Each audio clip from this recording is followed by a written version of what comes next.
다음 좀 특검 소식으로 넘어갈 텐데 통일교 한학자 총재가 결국에 오늘 새벽에 구속됐습니다. 영상 먼저 좀 보도록 하겠습니다. 총재님 재판부의 소명 어떻게 하셨습니까? 권성동 의원에게 1억 전달된 거 정말 모르셨어요? 김건희 여사에게 목걸이랑 명품 가방 전달했다는 것도 보고를 못 받으셨던 거예요? 하고 싶은 말씀 없으세요? 어머니께서 다시 우리 곁으로 돌아오시는 그날까지 한치의 흔들림도 없이 우리는 전진할 것입니다.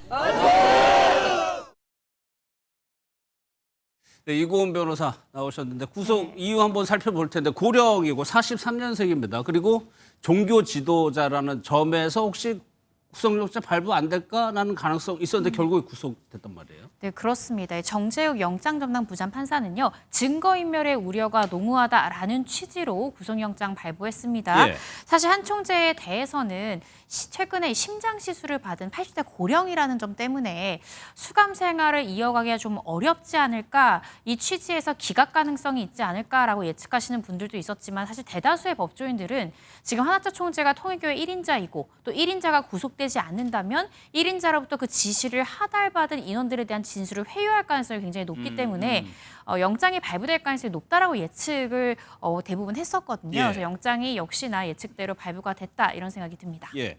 이렇게 되면 또 한학자 총재가 초호화 변호인단 꾸렸다는 보도 많았었는데 결국에는 그것이 1차적인 목표가 구속을 막는 거잖아요. 거기엔 실패한 거잖아요, 결과적으로. 네, 그렇습니다. 영장 실질심사 때도요, 변호사를 한두 명이 아니라 무려 14명의 변호인단을 14명이요? 네, 참석시켰다고 합니다. 그래서 영장 실질심사 때는 이제 검찰석이 있고 이제 피의자, 피고인이 앉는 자리가 있는데 예. 이 피의자 자리에 이 한학자 총재가 앉았고 14명의 변호사가 앉았고요. 이 검찰 측엔 특검 검사 8명이 앉아서 영장 실질심사 때 치열한 법리 공방을 벌였다고 하는데 일단 특검에서는 220페이지 분량의 PPT 자료를 준비했고요. 또 영장 실질심사 전에 이미 400페이지 분량의 구속이 필요한 이유에 대해서 의견서를 제출함으로써 특검도 상당히 주의를 기울인 그런 영장 실질심사다라는 생각이 들고요. 예. 반면 이 14명의 호화, 이 한학자 총재 변호인단은 계속해서 건강상의 이유를 들었고요. 예. 또 혐의를 부인하고 있는 점, 또 윤영호 전 세계본부장의 개인 일탈이었을 뿐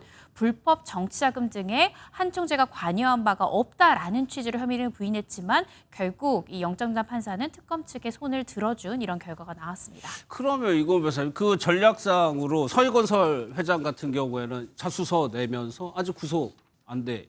그 전략하고 한학자 총재가 구사했던 부인 전략하고 결과론적이긴 합니다만 맞게 전략을 썼다고 좀 개인적으로 보세요.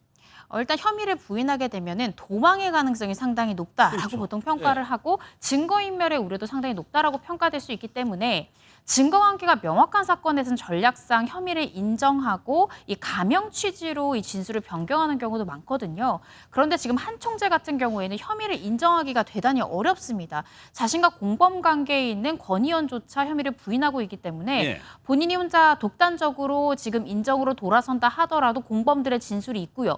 또 자신의 지시를 하달받았다라고 지금 특검이 보고 있는 윤영호 전 본부장은 자신의 잘못을 인정했는데도 구속이 됐잖아요. 인정을 한 2인자가 지금 구속된 상황에서 1인자가 혐의를 인정한다 하더라도 영장 발부 가능성이 꽤나 높기 때문에 차라리 계속해서 혐의를 부인하는 전략을 갖고 또 재판 단계 때는 모든 기록을 다 공개가 되고 변호인들을 볼 수 있기 때문에 재판에서 다투자 이런 전략을 선택한 것이 아닌가 싶습니다. 예. 뭐 사실 지금 관련된 모든 사람들이 다 구속이 돼 있는 상태죠.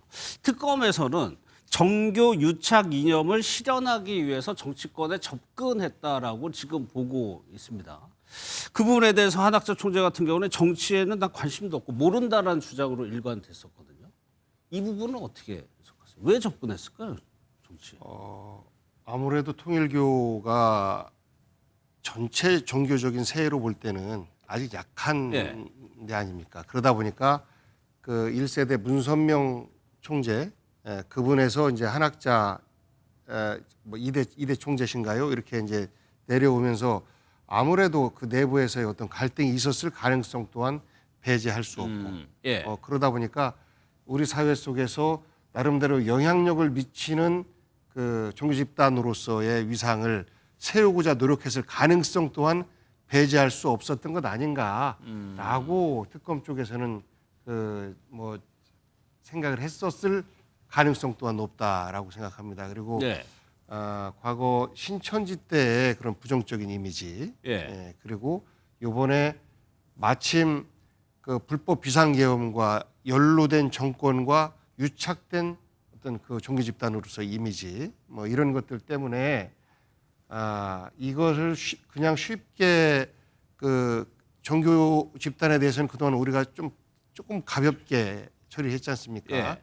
그러하기 어려웠던 것 아닌가. 특검도 그렇고 그 판사 입장에서도 볼 때 혹시라도 구속을 시키지 않았을 경우에 봐주기 결정한 것 아니냐라는 여론의 문매 또한 의식하지 않을 수 없었던 것 아닌가 싶습니다. 그러니까 종교 지도자를 구속한다는 건 좀 이례적인 거고 실제로 그 혐의도 전에는 보지 못한 거고 일각에서는 뭐 종교 관련 전문가들은 통일교 내부의 어떤 다툼이 하나의 원인이 될 수도 있다라고 좀 해석을 하더라고요. 그러니까 잘 아시는 것처럼 이제 통일교가 일정 정도의 교세를 갖고 있습니다만 예. 우리나라 아까 뭐 불교, 또 개신교, 가톨릭 등등 원불교 등등의 이른바 공식 인정받는 종교의 수준까지는 지금 와 있지 못하잖아요. 그렇죠. 그래서 이제 일부는 이제 유사 종교라고 이야기를 하지 않습니까? 이제 그런 틀에서 보면 유사 종교의 오명을 벗어나서 좀 더 합법적이고 공인된 어떤 종교로서의 그 업그레이드를 위해서는 정치 권력의 일정 정도의 도움과 지원이 저는 필요했을 수 있다고 생각을 해요. 그래서 예. 제가 느끼기에도 통일교 관련된 공식 행사가 굉장히 많이 있거든요. 통일교가 주최하는 그래요? 이러저러한 공식 행사에 가장 크게 주안점을 두는 것은 정치인들 초청에 의해서 축사되는 겁니다. 정치인들이 와서 여야 정치인들이 와서 축사해주면 그것이 일종의 좀 신빙성과 공신력을 갖게 되지 않습니까? 예. 그런 거에 많이 강조를 했는데 저는 일대 문선명 총재 사망 이후에 지금 이 한학자 총재 체제가 되면서는 이른바 이제 자식들, 그러니까 아들들과의 일정 정도의 분열이 좀 있었습니다. 예. 제가 알기로는 문선명 총재 때 후계자로 공식 지명했던 아들이 오히려 한학자 총재와 결연하고 뛰쳐나간 경우도 있고요. 지금 그런 분이 한 2명 정도 있는 것으로 제가 알고 있고 그러다 보니까 전체 교세는 상대적으로 좁아지고 있는데 그 교세가 또 분열되는 상황이기 때문에 어떻게든 이 전체의 큰 리더십과 어떤 장악력을 좀 확보하기 위해서는 예. 정치 쪽에 일정한 정도의 좀 공신력을 좀 필요로 했던 게 아닌가. 그러다 보니까 아마 이인자라고 하는 그 윤 전 본부장이 좀 무리수를 둔 게 아닌가 싶고 예. 저 개인적으로는 이런 상황이 어떻게 지금 특검에서 결론이 나서 또 기소까지 가서 재판이 어떤 결론이 날지 모르겠습니다만 이참에 저는 통일교가 어차피 존재하는 현실로서의 종교라고 한다면 정말 내부의 근본적인 반성과 성찰과 새로운 거듭나는 좀 국민 앞에 새로운 모습이 필요하다고 생각을 합니다.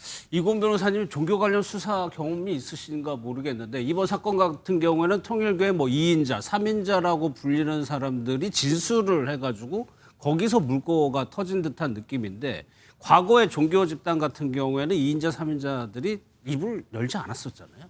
네, 그렇습니다. 굉장히 드문 예다라고 생각하시면 되고 사실은 지금 특검 수사 상황을 보면 윤영호 전 본부장의 진술이 없었더라면 예. 수사가 이렇게까지 진척되기가 상당히 어려웠을 겁니다. 통일교 내부에서 은밀하게 이루어진 어떻게 생각하면 비리의 수사이기 때문에 내부자가 정보를 주고 내부자가 물증을 제공하지 않는 한 외부의 수사기관이 수사하기 굉장히 어렵거든요. 예. 따라서 2인자의 어떻게 생각하면 배신이라고도 볼 수 있는 이 내부 고발 또 내부자의 이런 자백 진술이 지금 이 통일교를 향한 수사에서 굉장히 큰 촉발제가 됐다라는 생각이 듭니다. 예. 또 하나 구속이 되자마자 통일교에서 어떤 입장을 냈냐면은 구속 전에는 당연히 고령이나 이런 거를 강조를 했는데 겸허하게 수용하겠다는 입장문을 바로 올렸어요. 이거 보면서 이 부분은 이제 한학자 총재가 구속됐으니까 이제 소환 조사할 거란 말이에요. 한 총재와 관련해서 진술 그동안에 지켜왔던 태도가 혹시 바뀌는 거 아니냐. 그러니까 입을 열 수 있는 거 아니냐라고 좀 해석해 볼 수 있나요? 저는 그보다는 이 입장문을 보면서 한 총재가 병보석을 신청할 가능성이 굉장히 높구나라고 생각이 들었습니다. 예. 지금 뭐 김건희 씨 같은 경우에도 수사에서 부르면 갑니다. 가지만 입을 열지 않거나 그러지 않았다라고 부인을 하죠. 예. 그러면서도 수사 절차 자체는 내가 협조하고 있다라고 이야기를 하고 있습니다. 저는 한 총재도 역시나 같은 전략을 사용할 가능성이 굉장히 높다고 생각이 드는데요.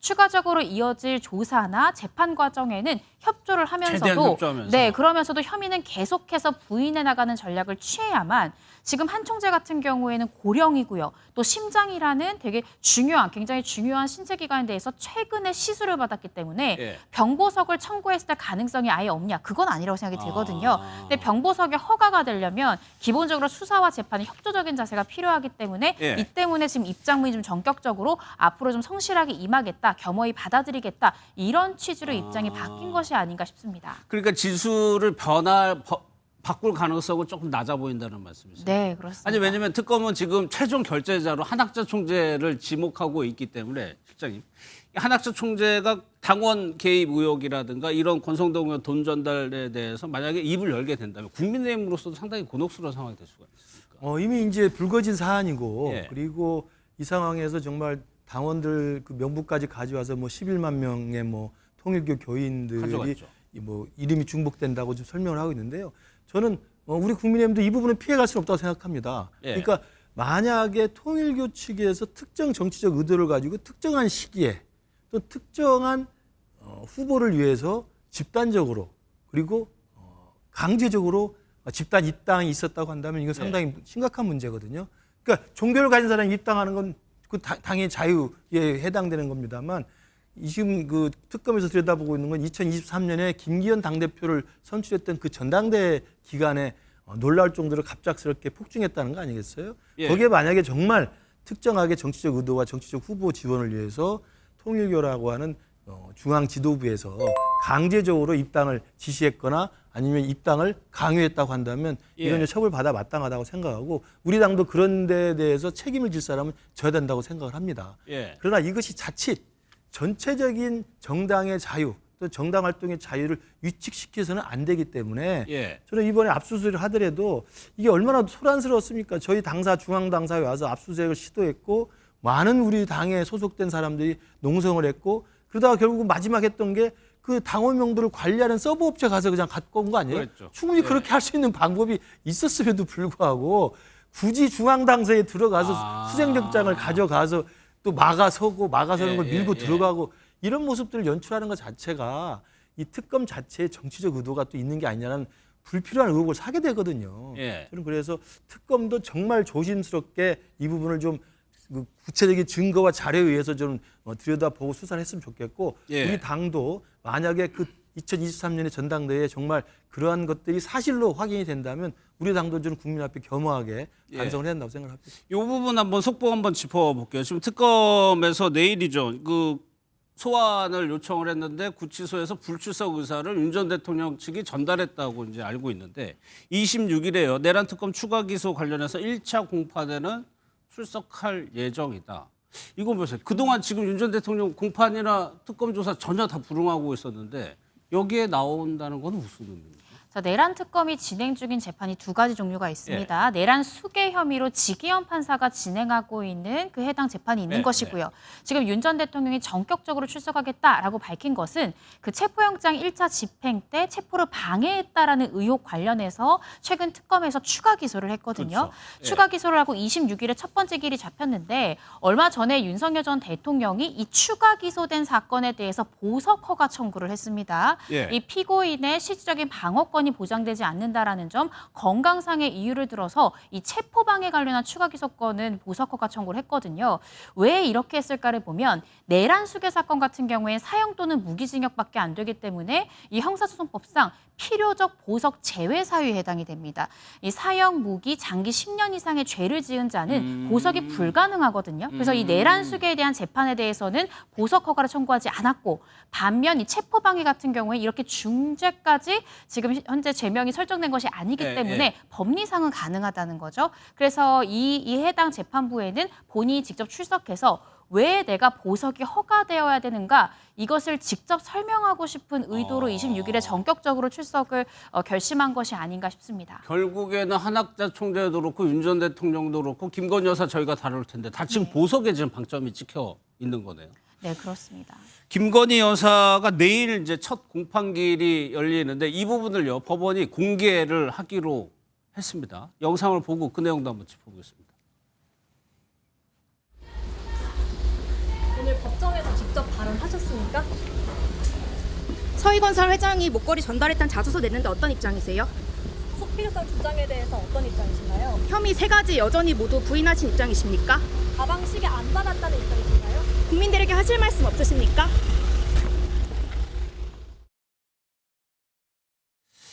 이제 내일 첫 공판에서 김건희 여사를 공개를 법원에서 한다는 건데 사복을 입을 거라고 언론에서는 예측을 하는데 일단 하나요. 이렇게 공개하는 경우 이례적인 거죠. 이례적입니다. 보통은 피고인의 동의가 있는 경우에 이제 허가를 하는 것이 통상적인데 예. 그렇지만 예외 규정이 있습니다. 국민들의 알 권리 등 공공상 필요가 인정되는 경우에는 피고인의 동의 여부와 무관하게 재판장이 이 촬영 등을 허가할 수 있습니다. 예. 그래서 이번에 이 김건희 씨에 대해서는 촬영을 허가하면서 이 당시에는 사실 피고인은 이 부분에 대해서 반대했다라고 알려지고 있고요. 예. 그렇지만 국민들의 알 권리 등을 고려해서 이 촬영 등을 허가하겠다라는 것이 재판부의 입장입니다. 일단은 그래가지고 이제 어떤 옷을 입고 오느냐가 관심인데 수영복이라고 하나요? 수영복과 사복 중에 그냥 그건 본인이 선택을 할 수 있는 겁니까 피의자가? 네, 그렇습니다. 아직까지 판결이 확정되지 않았기 때문에 지금 현재로서는 내가 아무런 죄가 없는데 수영복을 입고 출석했다가는 재판장이 나에 대해 선입견을 가질 수 있는 것이 그렇죠. 아니냐. 이럴 예. 때는 혐의를 부인할 때는 뭐 정치인이나 어떤 고위직에 있는 분들은 사복을 입고 이렇게 출석하기도 하는데요. 예. 본인이 이제 그 실제로 구치소에 수감될 때 맡겼던 옷을 입을 수도 있고 또 외부에서 영치품으로 넣어준 사복을 입고 올 수도 있어서 어떤 사복을 입을지는 실제적으로 좀 지켜봐야 될 것 같습니다. 영치품으로 넣어진 사복이라는 거는 그냥 집에 있는 옷을 가져와도 된다는 네, 접견을 말씀이죠? 하면서 넣어줄 수 있습니다. 네, 재판대 출석할 때 입을 의류를 넣어줄 수 있습니다. 재판부가 공개하는 것이 법리적으로는 따져보겠지만 사회 정치적으로도 영향을 좀 미칠 수가 있거든요. 실제로 모습을 포착하기 위해서 언론사가 병원에 외래 진료하는 것도 이제 기다리고 있는 상황이어서 근데 그 모습이 공개된다. 어떤 좀 효과나 영향이 좀 있을까요? 재판부 입장에서는 적어도 김건희 재판이나 관련된 재판들은 공정하게 하겠습니다. 국민들에게 다 투명하게 하겠습니다. 라는 메시지를 주는 것 아닌가 싶습니다. 그래서 누구에게도 유리하거나 불리하지 않게 국민 입장에서 열어놓고 합니다. 라는 메시지를 매우 상징적이고 강하게 보내는 이런 퍼포먼스처럼 보입니다. 예, 김구식 님.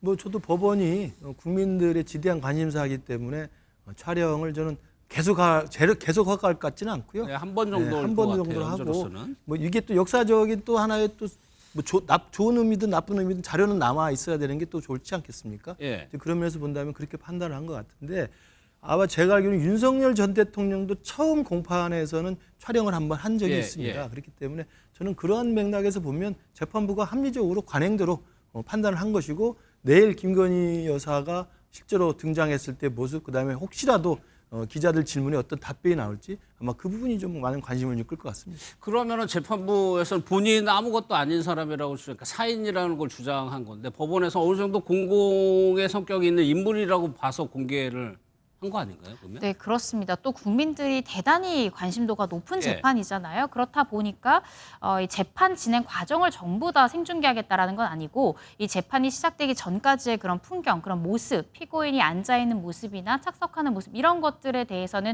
촬영을 허가한 것이다라는 생각이 들고 굉장히 이제 이례적이다라는 것은 사실은 전직 대통령에 대해서는 이러한 촬영 등이 허가된 예가 있지만 예. 이 대통령의 부인에 대해서 사실 허가된 건 저는 처음으로 알고 있거든요. 그런 것 같아요. 그런 점에서 굉장히 이례적이다. 그렇지만 그만큼 국민들이 많은 관심을 가지고 있고 지금 현재 특검에서 수사를 하고 있지만 대부분의 혐의가 결국은 윤 전 대통령과 김건희 씨 간의 공범 관계로 구성될 가능성도 있기 때문에 예. 그런 공적 중요성까지 고려한 판단이지 않을까 싶습니다.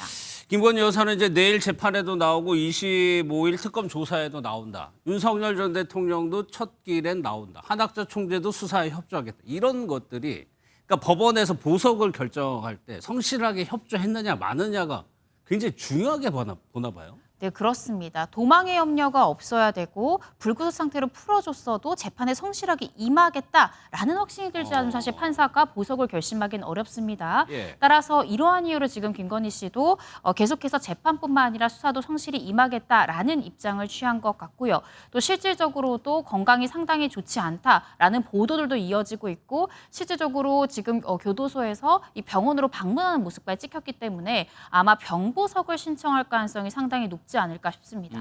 김건희 여사도요. 지금 1년에 보면은 저희가 이제 수사 상황이라든가 뭐 이런 것들을 보면은 1년의 흐름이 좀 있는 것 같아요. 윤 전 대통령도 그렇고. 또 하나 지금 수사 관련 상황이 들어온 게 정광훈 목사의 딸 주거지와 압수수색을 경찰이 했다는 겁니다. 그런데 김 부시장이 예. 이 이게 서부지법 난동사태 배후로 보고 지금 경찰이 수사하고 있는 거거든요. 그렇습니다. 그러니까 경찰이 서부지법 난동 사태와 관련돼서는 이른바 정광훈 목사가 이끈 사랑제일교회의 주요 그 교회 직함을 갖고 있는 사람이 주범 비슷하게 들어가 있지 않습니까? 예.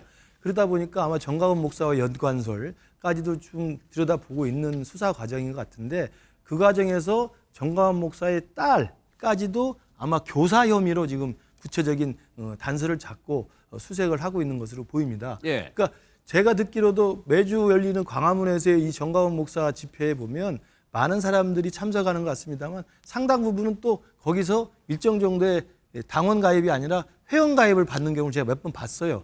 그 회원 가입을 받는 게 대부분 지금 정광훈 목사의 딸이라고 알려진 그분이 주주 대표로 있는 이상한 텔레콤 회사가 있습니다. 예. 그 텔레콤 회사에서 일정 정도 회원 가입을 하면 일정한 수익을 보장한다는 제가 듣기로는 약간 좀 피라미드식의 회원 모집도 좀 실제로 하고 있어요. 집회 현장에서. 아마 그런 것들도 있기 때문에 경찰이 그런 다양한 것들의 어떤 집회의 어떤 그 불법적인 어떤 자금 그 회수 과정, 그 예. 자금의 흐름 과정들도 지켜보고 그 과정에서 당시 서부지법 난동 사태에 일정한 정도의 교사와 지시가 있었는지도 아마 일정한 단서를 잡고 수사를 좀 좁혀가고 있는 게 아닌가 생각됩니다. 뭐 경찰 수사 단계이긴 합니다만 이게 배후라는 걸 입증하기 위해서는 그 필요한 물증들이 있을 거 아니에요. 네, 그렇습니다. 실질적으로 정광훈 목사가 지금 주범이다라고 아마 특검은 보고 있을 것 같은데 이 부분 관련해서 정광훈 목사와 딸 간의 어떤 대화 내용과 어떤 공모적인 내용들이 연락이 오갔는가 내지는 정광훈 목사의 딸이 실질적으로 어떤 내용의 지시사항을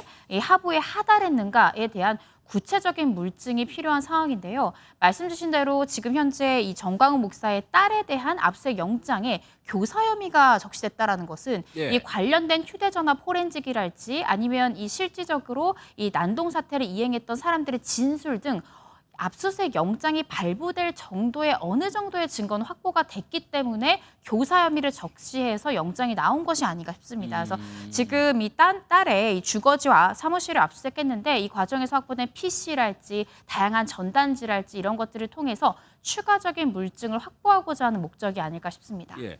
한동훈 전 대표 관련해서도 한번 뭐 이고은 변호사님 나오셨으니까 한번 여쭤볼게요. 지금 특검에서는 법원에 증인신문 신청까지 하고 여러 방면으로 좀 나와 달라고 요구를 하고 있지만 안 나오고 있는 상황이에요. 그러면 네. 추가로 할 수 있는 방법이 뭐 특별 송달까지 네. 요청을 했다.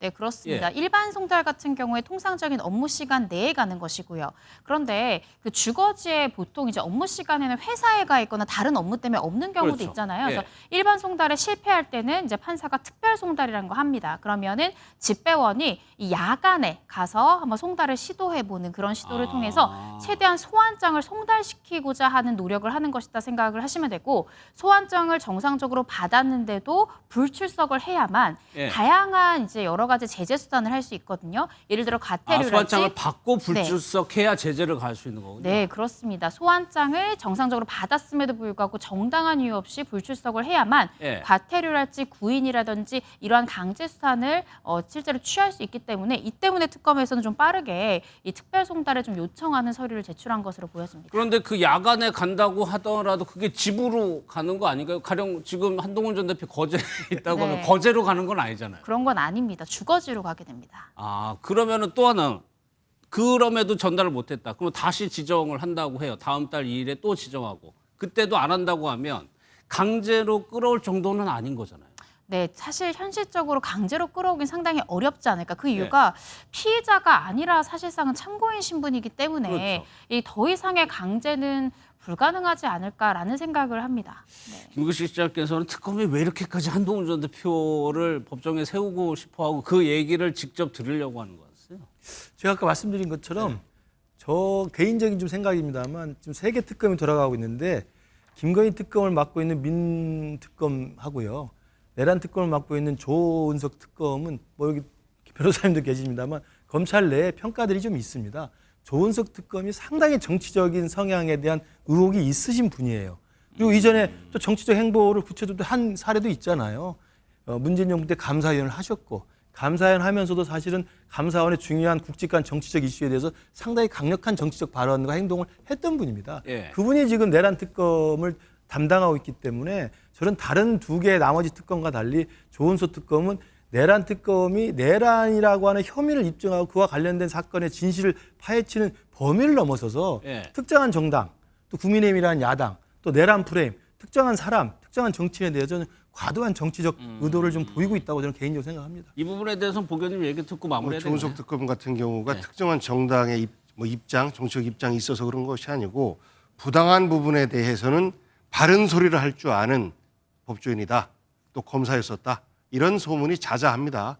그래서 지난번에 감사원의 부당한 조치에 대해서 실제 사실을 얘기를 했던 것이고 예. 지금 이 부분에 대해서도 그러한 그 입장을 갖고 있는 분이기 때문에 누구보다도 바르게 수사를 할 수 있지 않을까라는 판단 속에서 특검을 맡겼던 것이지 뭐 누구 당 편이니까 정치적으로 어느 편이니까 그렇게 하면 이 내란 수사도 실패한 수사가 될 테고 결국은 예. 대한민국이 한 단계 성장하지 못하겠죠. 저는 그런 시각으로 바라보면 대한민국의 미래는 굉장히 어둡다. 그리고 현재 진행되고 있는 특검들에 대해서 좀 명백하게 그리고 빠르게 어떤 결과들을 내놓고 지금 갈라져 있는 대한민국 어떤 그 민심의 상처들을 빨리 봉합하는 그런 역할을 하기를 기대하고 있습니다. 저는 그래서 내란 네. 특검이 여야 합의로 그 특검 후보를 추천했으면 좋았다는 생각이 지금도 안 해줬으니까. 그러니까 아쉬움이 남고요.